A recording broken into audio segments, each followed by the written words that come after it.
የሰው ልጅ ነው የሚረግፈው። ዛሬም እንግዲህ ከቀኑ 6 ሰዓት ላይ 6 ሰዎች መገደላቸውን ከስፍራው መረጃ ደርሶናል። ነገር ግን ረቡዕ ጥቅምት 14 የተገደሉት 14 ሰዎች አሟሟትን በተመለከተ የ8 ዓመቷና የ4 ዓመቱ ልጆች ህይወት ተርፈዋል። ምናልባት አንድ ጉዳይ ላይ አጽንኦት ለመስጠት እነዚህ ሰዎች በወላይታ ሆስፒታል የታከሙ ነውና እባካችሁ እናንተን እርዳታ ይሻሉ።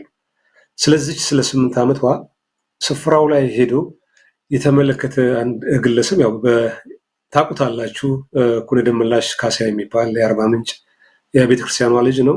ጎብኝቶ ያስቀመጠውን ጽሑፍ እንዳለ ባጋራችሁ መልካም ነው። የኔንም ስሜት ስለሚገልጽ ነው። ምን ይላል? አታልቅሽ፣ ተመልሰው መጥተው ይገሉሻል። እናትየዋ ልጅቷ የሰጠቻት ማሳሰቢያ ነው። እንደ ህልም በዛች በተረገመች ምሽት የተደረገው አሰቃቂ ግድያ ታስታውሳለች።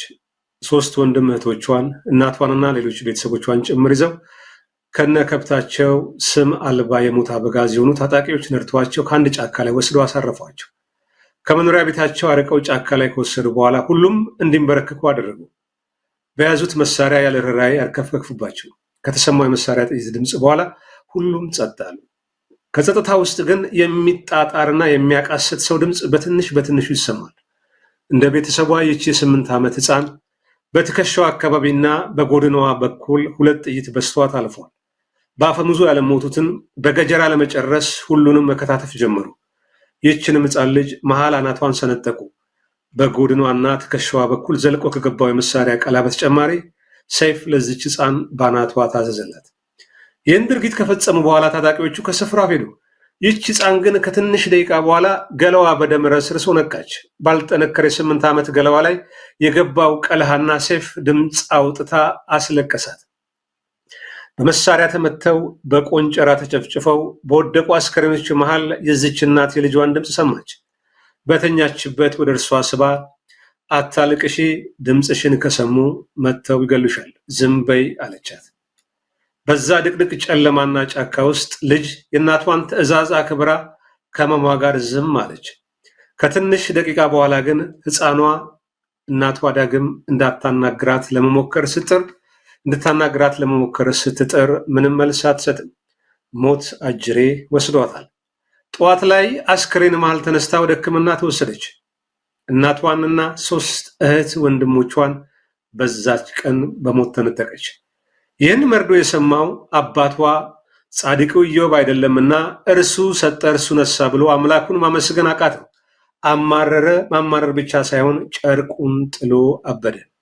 የልጆቹና የሚስቱን አስክሬን እንኳን በክብር ሳይቀብር ጨርቁን ጥሎ አበደ። እጆቹ ለሰንሰለት ተዳረጉ። የቀሩት የሟች ቤተሰቦች ተከፋፍለው የቤተሰቦቻቸውን አስክሬን ወደ ቀብር ህሊናውን የሳተውን የሟች ልጆች አባትና የእናታቸው ባል የሆነው አባወራውን ወደ ጸበል ይዘውት ሄዱ። ይህ በእኛ ትውልድ መሃል የተፈጠረ ነፍስ ድረስ ዘልቆ የሚሰማ አሰቃቂ ታሪክ ነው። ከጭፍጨፋው በኋላ ሁሉም የአካባቢው ኦርቶዶክስ ለታሪክና ለትውልድ ይቀመጥ ብሎ አስቀምጦታልና ትዕይንቱ በዚህ መልክ ነው የሚገለጸው። 14 ሰዎች የተገደሉበት ፋሲል። እቺ ልጅ በሆስፒታል ነው የምትገኘው። እርዳታ ያስፈልጋታል። 3 ወንድምና እህት አታለች። እናቷን አታለች። አባትየው አብዷል። ጨርቁን ጥሏል። ቃላት ለመግለጽ ይከብዳል። ቤተሰብ ኃላፊ ልጅ ላይ ያለው ሰው የ4 ዓመቱን እግሩ እንዲቆረጥ ተወስኖበታል እና ከተቻለ ምናልባት በአውሮፓ የሚገኙ የቤተክርስቲያኗ ልጆች የውጭ ሕክምና አግኝቶ ህይወቱ የሚተርፍበትን መንገድ ለማመቻቸት ጥረት እያደረጉ እንደሆነ ዲያቆን ማን ያዘዋል ነግሮኛል እና ያን ሊሳካ እንመኛለን። ነገር ግን እባካችሁ አንተዋቸው። ምናልባት ይህ ጥቃት እንዲቆም ደግሞ ምናልባት የኢትዮጵያ ኦርቶዶክስ ቤተክርስቲያን አማኞች ከጳጳሳቱ ጀምሮ የቤተክርስቲያን ድምፅ መሆን ስላልቻሉ ግፊት መፍጠር ያስፈልጋል። ለቤተክርስቲያኗ የማይቆሙ እረኞች ከሆኑ እረኛን እንግዲህ ከራስም ከካህንም ከሌላም ቦታ ወጥቶ ያ ቦታ የፖለቲካ ወይም የካድሬ መጫወቻ እንዳይሆን ሰፊ ትግል ይጠይቃልና የህዝባዊ እምቢተኝነት ሰላማዊ መንፈሳዊ ትግል ተጠናክሮ መቀጠል አለበት። በዝምታ እንግዲህ ያው እያንዳንዱ ቤት እያንኳኳ ነውና ዝምታ ለበግም አለበጀ። ስለዚህ ድምፅን ማሰማት ተገቢ ነው የሚለውን ማጋራት እወዳለሁ። አንዳንዴ ለመግለጽም ይከብዳል። የሰውን የጭካኔ ደረጃ ነው እያየን ያለ ነው እና እውነት ለመናገር አይ ነው ምን እንደሚባልም ከባድ ነው ሪሊ።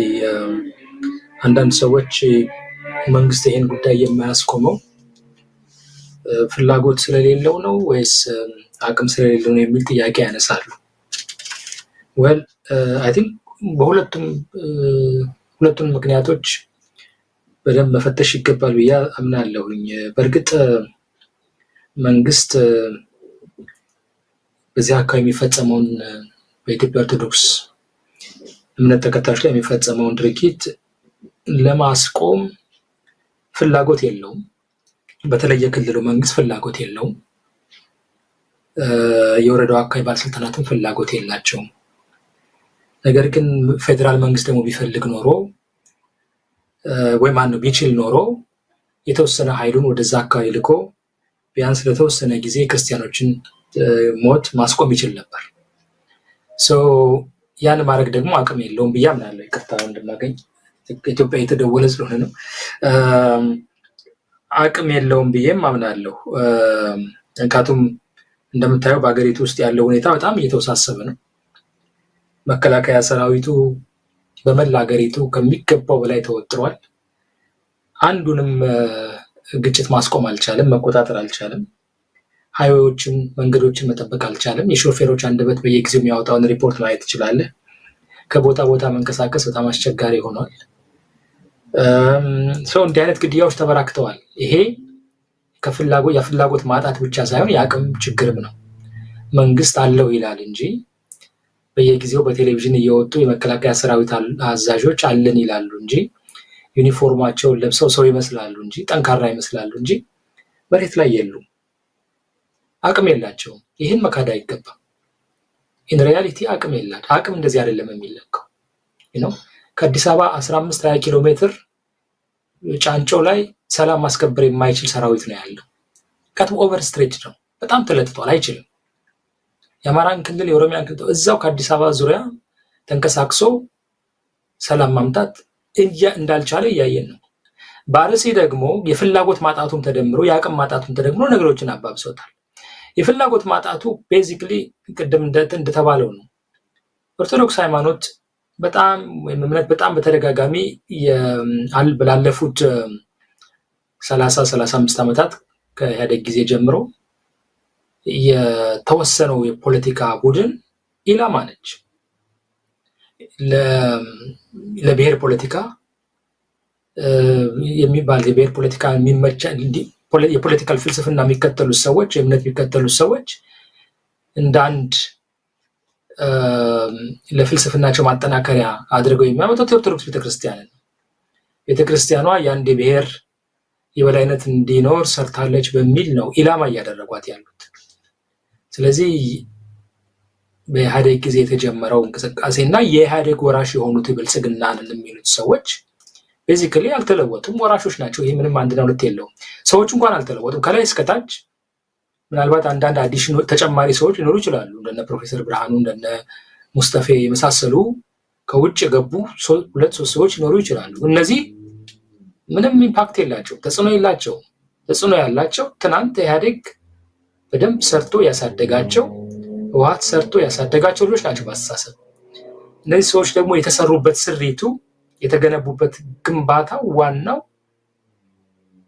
አንድን ማህበረሰብና የዛ ማህበረሰብ መገለጫ ነው ተብሎ የሚታሰበውን ሃይማኖት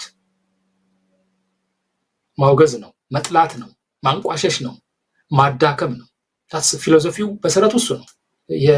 ያሳሰበው መሰረታቸው ይሄ ነው። ስለዚህ አሁን የምታየው ጥቃት ቢጨምር እንኳን ከዚህም በላይ ቢሄድ አሁን በስልጣን ላይ ያለው መንግስት በውስጥ ታዋቂነት ወይም ደግሞ ከጀርባ ሆኖ ይደግፈዋል እንጂ ይሄን ለማስቆም እርምጃ አይወስድም። ኦርቶዶክስን ከላይ ለማፍረስ የተደረገው ሙከራ በህዝብ ተቃውሞ ለተወሰነ ጊዜ ተገጥቶ ነበረ ለአንድ ዓመት። ነገር ግን አልቆመም። ከላይ 4 ኪሎዎች ከላይ ያለውን ዋናውን አናቱን ተቆጣጥረዋል። እየተቆጣጠሩት ነው። በዛ በኩል ለማዳከም ይሞክራል። ከታች ደግሞ እንደገና በወረዳ ሹሞች አማካኝነት ከተወሰነ አካባቢ እንዲወጣና ሃይማኖቱ የሆነ አካባቢ ቦታ ላይ ወይም በአማራ ክልል ወይም ደግሞ በተወሰኑ የደቡብ አካባቢዎች ብቻ ታጥሮ እንዲቀመጥ ወይም ትግራይ ላይ ታጥሮ እንዲቀመጥ ነው እየሰሩ ያሉት። ከተወሰኑ ክልሎች መውጣት አለበት የእምነት ሰው የዛው አካባቢ እምነት ሆኖ ከቀጠለ ይቀጥል አይነት እርምጃ ወይም አካሄድ እየተከተሉ እንደሆነ ነው የምታየው። የፍላጎትም የአቅምም ተደምሮ በማህበረሰቡ ላይ በሃይማኖት ተከታዮች ላይ የሚደርሰው ችግር በየጊዜው እየጨመረ እየከፋ እንዲሄድ አድርጎታል። ይሄ እንዴት ነው ማስቆም የሚቻለው? ይሄ ጋራ ጥረት ይጠይቃል። ቅድም አበበ የትራምፕን እና የናይጄሪያን ጉዳይ አምጥቷል። ነገ ከነገ ወዲያ ይሄ ጉዳይ መነሳቱ አይቀርም። ምዕራባውያን ጥያቄ ማንሳታቸው አይቀርም። ኢትዮጵያ ለዘመናት ክርስቲያንና እስላም ተቻችለው የኖሩባት ሀገር ነች። ለዘመናት ብሔሮች ተቻችለው የኖሩባት ሀገር ነች። በመሀል ላይ ሌሎች ሀገሮች ላይ እንደታዩት ከስልጣን ጋር በተያያዘ ችግሮች ተፈጥረው ሊሆን ይችላል። አይፈጠሩም ልትል አችልም። የዓለምን ታሪክ ስታነብ በምታገኘው ብዙ ይሄ ያለና የነበረ ነው። በኢትዮጵያ ውስጥም ችግሮች ነበሩ። ነገር ግን በዚህ በ21ኛው ክፍለ ዘመን እነዛ ችግሮች መቀጠል የለባቸው። የተሻለ ስርዓት መገንባት አለብን። ነገር ግን አሁን እንደዛ አይደለም እየሆነ ያለው። ወደ ጥንታዊ ጋርዮሽ ከዛ በፊት ወደ ነበረ ወደ ሜዲቫል ወደ መካከለኛው ዘመን ፖለቲካ ነው እየከተቱን ያለው። ለምን? በጥላቻ ያን ዲኮንስትራክት እንደገና አፍርሰን በራሳችን አምሳል መቅረጽ አለብን እያሉ ነው። ግን ደግሞ በራሳቸው አምሳል መቅረጽ አይችሉም። ሪያሊቲው ያን አያሳይም እኮ ወንድማገኝ። በማን አምሳል ነው ኢትዮጵያን የምትቀርጻት? ከዚህ በኋላ በየትኛው ሃይማኖትና በየትኛው ብሔር አምሳል ልትቀርጽ ነው? አይቻልም።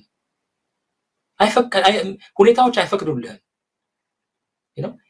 ግን ይሄንን አረጋለሁ ስትል ብዙ እልቂት ይከሰታል። ኦኬ፣ ብዙ መከራ ይወድማል፣ ብዙ ውድመት ይደርሳል። መጨረሻ ላይ ድክመት ሁሉ ማነው ስራ ሁሉ ፊታይል ይሆናል፣ ደካማ ይሆናል፣ ውጤታማ አይሆንም። በመሀል ግን ብዙ ህዝብ ያልቃል። አሁን እየሆነ ያለው ሁሉ እኔ እንደሚመስለኝ ከላይም ከታችም በደንብ ታቅዶ የሚካሄድ ነገር ነው። በመሀል ላይ ህዝባችን አለቀ። እንዴት እናስቆማለን? በጋራ መታገል ነው። ዓለም ድምጻችን እንዲሰማ መታገል ነው። አንድ ቀን ዓለም ድምፅን ይሰማል። በተለይ ደግሞ በአሁኑ ሰዓት የዓለም ፖለቲክስ ራሱ እየተለወጠ በመምጣቱ ድምፅህን የሚሰማ ኃይል ልታገኝ ትችላለህ። የናይጄሪያ ክርስቲያኖች እንዳገኙት ሁሉ ግን እዛ ድረስ ሳትደርስ ሁልጊዜም እኔ በውጭ እንትን ላይ ሪላይ ማድረግ መተማመን ጥሩ አይደለም። እነሱም የራሳቸው ኮተት አላቸው። በራስ ዜጋ በቂ ነው። የኦርቶዶክስ ሃይማኖት ተከታይ ከየትኛውም ብሔር ይሁን ራሱን ዲፌንድ ለማድረግ ራሱን ለመከላከል አያንስም። በቁጥር ብዙ ነው፣ አያንስም። ከተደራጀ መሪ ካገኘ ራሱን ለመከላከል አያንስም። እንኳንስ ራሱን መከላከል ለሌላውም የሚተርፍ ኃይል ነው። ችግሩ ግን እንዳልኩ በታትነውታል፣ በፖለቲካ በታትነውታል።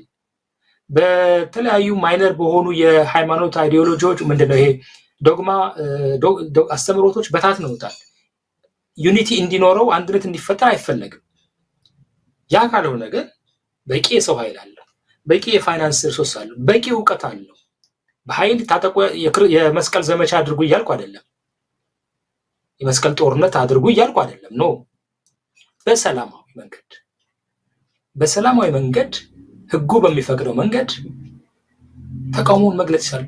ተቃውሞውን ገልጾ አሳይቷል፣ አስቆሟል ለጊዜው። ያንን መተግበር ይገባል። ስለዚህ ምንድን ነው የሚመክረው? ከላይ እንዳልኩ ተይዟል። ከላይ ከዚህ በኋላ መተማመን እኔ አይደል ነው ከላይ ባለው አመራር መተማመን የሚቻል አይመስልም። ግን አደግራስ ሩት ከታች ከስር መደራጀት ይቻላል። ከስር እየተደራጁ ድምፅን ማሰማት ይገባል። በማህበራዊ ሚዲያ የሚሰጥ ካምፔን ብቻ አይደለም። ምዕመናኑ ራሱ የቤተ ክርስቲያን እሑድ ቀን ሲገናኝ፣ ቅዳሜ ቀን ሲገናኝ፣ ወይም ሮብ ቀን ሲገናኝ ብቻ ለትምህርት የሚገናኝ በማንኛውም መልኩ የሚገናኝበት ጊዜ ጠንካራ ድርጅት መፍጠር፣ ድምፁን ማሰማት መጀመር አለበት።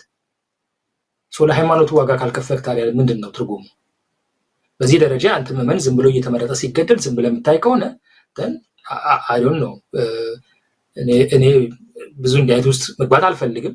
ግን አትሊስት ለራስህ ሰው ግን መቆም መቻል አለብህ። እና እየሆነ ያለው ነገር አሳዛኝ ነው። ግን ያንን መከላከል ይገባል ብዬ አምናለሁ። ወንድማገኝ መታገል ያስፈልጋል። ቅድም እንዳልከው ነው። ዝም ካልክ ትጠፋለህ። ከጮህ ግን ቢያንስ ከብዙ ጊዜ በኋላ ድምፅህን የሚሰማ አካል ልታገኝ፣ ደጋፊ ልታገኝ ትችላለህ።